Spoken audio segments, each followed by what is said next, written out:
Bienvenidos al estudio que estamos haciendo de la teoría o texto del libro Un curso de milagros. En esta ocasión nos encontramos para hablar del capítulo número 6 y subtítulo número 4 del libro. Se titula La única respuesta. 1. Recuerda que el Espíritu Santo es la respuesta, no la pregunta. El ego siempre habla primero. Es caprichoso y no le desea el bien a su hacedor. Cree, y con razón, que su hacedor puede dejar de brindarle apoyo en cualquier momento. Si te desease el bien, se alegraría de ello, tal como el Espíritu Santo se alegrará cuando te haya conducido de vuelta a tu hogar y ya no tengas necesidad de que Él te guíe. El ego no se considera a sí mismo parte de ti.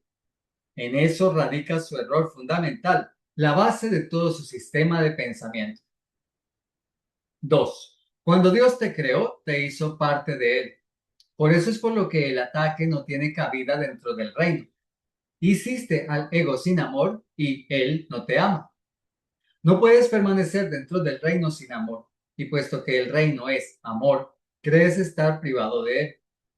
Esto le permite al ego considerarse a sí mismo algo separado y externo a su hacedor, y de ahí que hable en representación de la parte de tu mente que cree que tú estás separado y que eres algo externo a la mente de Dios. El ego planteó entonces la primera pregunta que jamás se hizo, pregunta que él jamás podrá contestar. La pregunta, ¿qué eres?, representó el comienzo de la duda. Desde entonces, el ego jamás ha contestado ninguna pregunta, aunque ha hecho muchas. Las actividades más ingeniosas del ego no han hecho más que enmarañar la pregunta, pues dispones de la respuesta y el ego te tiene miedo. 3. No podrás entender el conflicto hasta que entiendas plenamente el hecho fundamental de que el ego no sabe nada. El Espíritu Santo no es el que habla primero, pero siempre contesta. Todo el mundo en uno u otro momento ha acudido a él para de una u otra forma obtener ayuda. Y él ha contestado.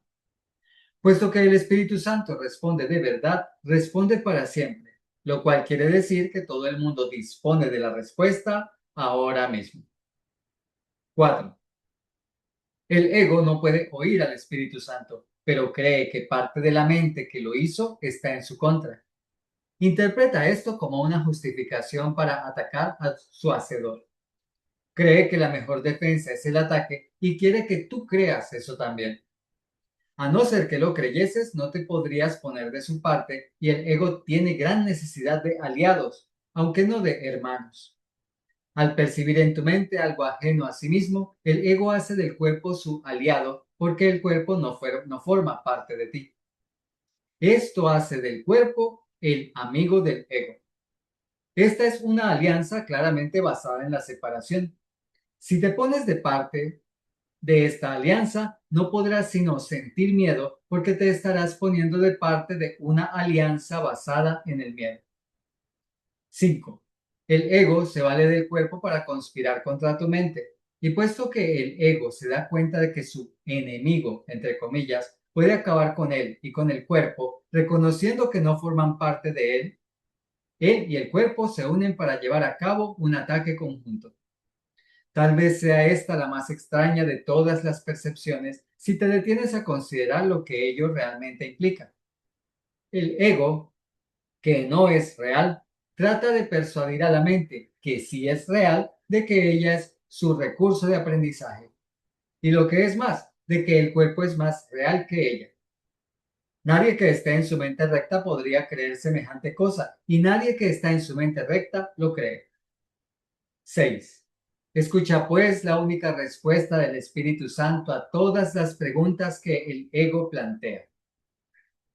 Eres una criatura de Dios, una parte de su reino, de inestimable valor, que Él creó como parte de sí mismo. Eso es lo único que existe y lo único que es real. Has elegido un sueño en el que has tenido pesadillas, pero el sueño no es real y Dios te exhorta a despertar. Cuando le oigas, no quedará ni rastro de tu sueño porque despertarás. Tus sueños contienen muchos de los símbolos del ego y estos te han confundido. Eso se debe, no obstante, a que estabas dormido y no te dabas cuenta de ello. Cuando despiertes, verás la verdad a tu alrededor y dentro de ti y ya no creerás en los sueños porque estos dejarán de ser reales para ti. El reino, en cambio, y todo lo que allí has creado será sumamente real para ti porque es hermoso y verdadero. 7.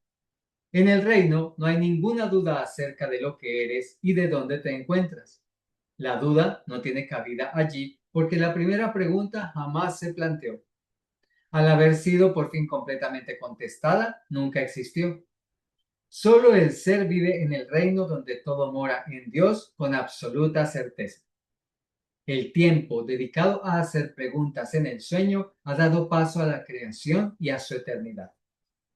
Tú gozas de tanta certeza como Dios, pues eres tan real como Él. Pero lo que antes gozaba de absoluta certeza en tu mente ha pasado a ser ahora únicamente la capacidad para gozar de ella.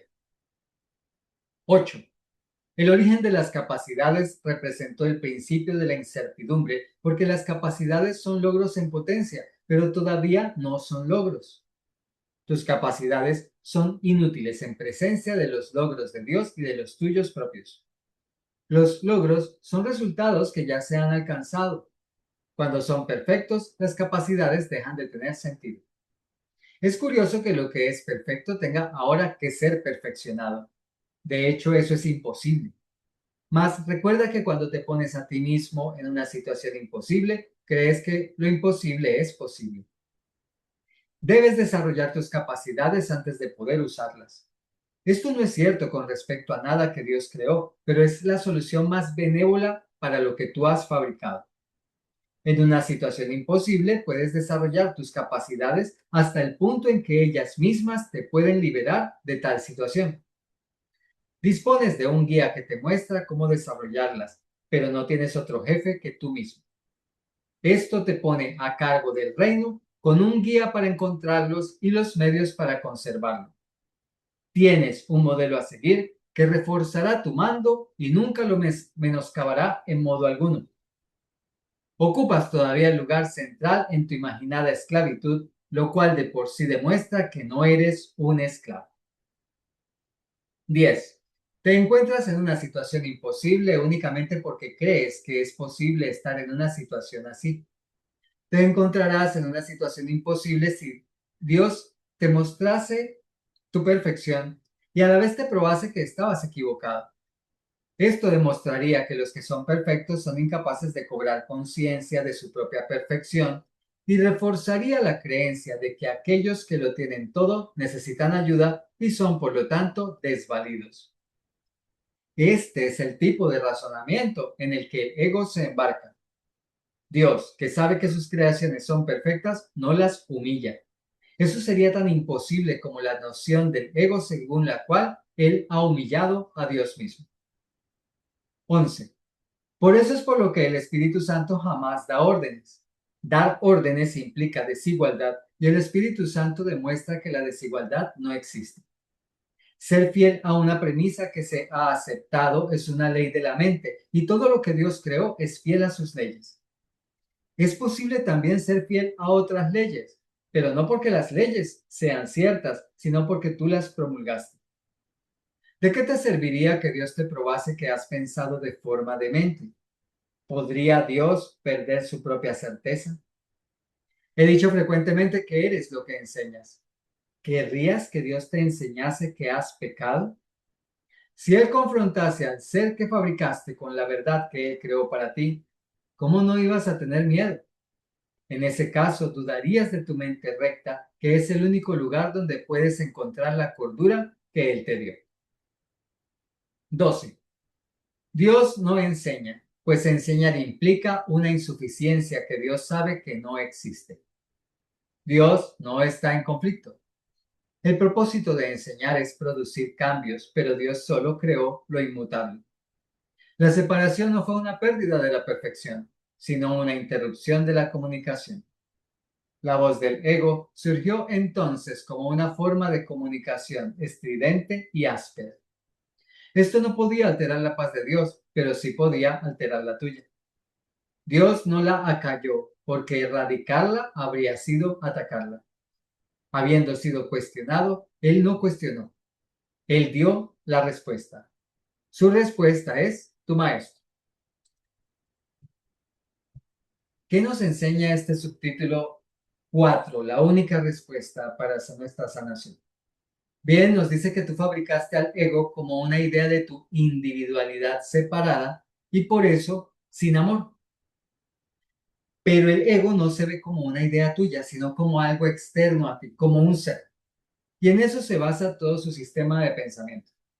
Por eso te ve como algo separado de la mente de Dios. Y aquí es donde comprendes que no es que el ego sea malo, no es la antítesis de Dios desde el punto de vista de bien y mal. Es la antítesis en este mundo donde podría existir el ego de que tú no estás en unión con Dios, que no eres parte de Dios, que estás en separación. Pero no tiene que ver con lo bueno o lo malo. ¿Por qué el ego me enseña lo que me enseña? Porque él no puede ver la verdad en mí. No es que sepa mi verdad, pero la oculta. No, es que no la puede ver. Al sentir que una parte de tu mente está en su contra, en contra del ego, ¿cuál es esa parte? La parte donde está el Espíritu Santo. Entonces es donde el ego ahora te percibe como enemigo y te ataca. Y nos dice este subtítulo que para eso utiliza el cuerpo. Como una especie de alianza de locura, porque el ego es una ilusión y está utilizando el cuerpo que es una proyección, o sea, otra ilusión, para que la mente crea que es irreal, que la mente es irreal. Me señalo la cabeza, no porque esté la mente, sino porque es como nosotros lo percibimos, para que la mente crea que es irreal y que lo verdadero es el cuerpo. Así es como ataca a la mente porque ésta, al sentirse irreal, simplemente un recurso de aprendizaje para el cuerpo, entonces se ve sin poder, se ve sin valor y se ve evidentemente separada de todo. Para entender tu conflicto interno, tú debes entender que el ego no es una conciencia autónoma. Simplemente no sabe nada. Por eso es que no puede responder a la pregunta de quién eres. El que te va a responder eso es el Espíritu Santo. Esa es su labor. Otro tema del que nos habló este subtítulo es acerca de las capacidades. Tus capacidades en este mundo no se equiparan con todo el poder de lo que eres. Sin embargo, como decidiste vivir la separación, como te ves inferior, como te ves necesitando que alcanzar algo, entre eso tu despertar, entonces debes desarrollar tus capacidades. En la Biblia, de hecho, hay parábolas que reconocen las capacidades con el mismo nombre de la moneda de la época de Jesús, talentos. Debes desarrollar tus talentos, debes ponerlos a funcionar. Y lo vas a poder si permites que el Espíritu Santo te guíe. ¿Para qué desarrollar capacidades? ¿Para qué desarrollar talentos? Porque esa es la manera como logras conciencia de tu perfección. En la acción del desarrollo de mis capacidades es como desarrollo la conciencia de mi perfección, mi posibilidad de avanzar. Además, que voy desarrollando mi deseo de avanzar. Además, que en esas capacidades también tengo la capacidad de ser generoso, de ser feliz, de estar en modo de vigilancia mental, de estar en modo perdonador. Me ayudan entonces a darme cuenta de que no soy un ser víctima y además sí soy un ser que es capaz de aprender y conectarse con el Espíritu Santo y en este mundo hacer. El ego te va a llevar a que compares la persona llena de errores que apenas está desarrollando sus capacidades, lo cual implica que hay muchas imperfecciones en ti, a que te veas de esa manera y que al lado coloques la idea que tienes de la conciencia de Cristo, de lo que el curso te dice que eres. Claro, si a mí se me coloca algo tan imperfecto al lado de algo ultra perfecto, pues y me dice que yo soy las dos cosas, pues de acuerdo al sistema del ego, me voy a enfocar es en lo que no tiene para nada perfección. ¿Qué me va a hacer pensar eso? Que estoy frustrado, me va a hacer sentir miedo. Entonces, si yo estoy viéndome desde este momento como el ser que el ego me ha dicho que soy, totalmente lleno de errores, intentando alcanzar a un ser que ni siquiera me imagino cómo es de lo perfecto y que supuestamente soy yo, lo que voy a empezar es a comparar. Ahí es donde nos estaba diciendo este subtítulo: Dios no te coloca en esa balanza. Dios no se pone a comparar y a decirte que has pecado, porque Dios sabe que no. Por eso el enfoque siempre tiene que ser, como nos enseñaba uno de los subtítulos anteriores, en un enfoque positivo. El Espíritu Santo siempre te enseñará desde lo positivo. Lo mismo nos decía Jesús también en una de las lecturas. Enseña desde lo positivo. ¿Por qué? Porque tienes que comprender que es que lo que ves negativo no tiene nada que ver contigo, en absoluto. Parece hacer una historia de ti, parece estar relacionado contigo, parece estar, pero no lo es, no tiene nada que ver. Allí es donde nos decía que el Espíritu Santo es la respuesta que te dirige de manera que no te compares, sino que te enfoques en que eres una criatura que Dios creó como parte suya. Es decir, para que recuerdes tu ser. Cuando escuches al Espíritu Santo te vas a despertar y verás que nada del sueño era real y que no existen dudas de lo que eres ni dónde estás. No puede haber dudas sobre tu verdad. Tú eres quien duda. ¿Pero por qué dudas? Por la comparación constante.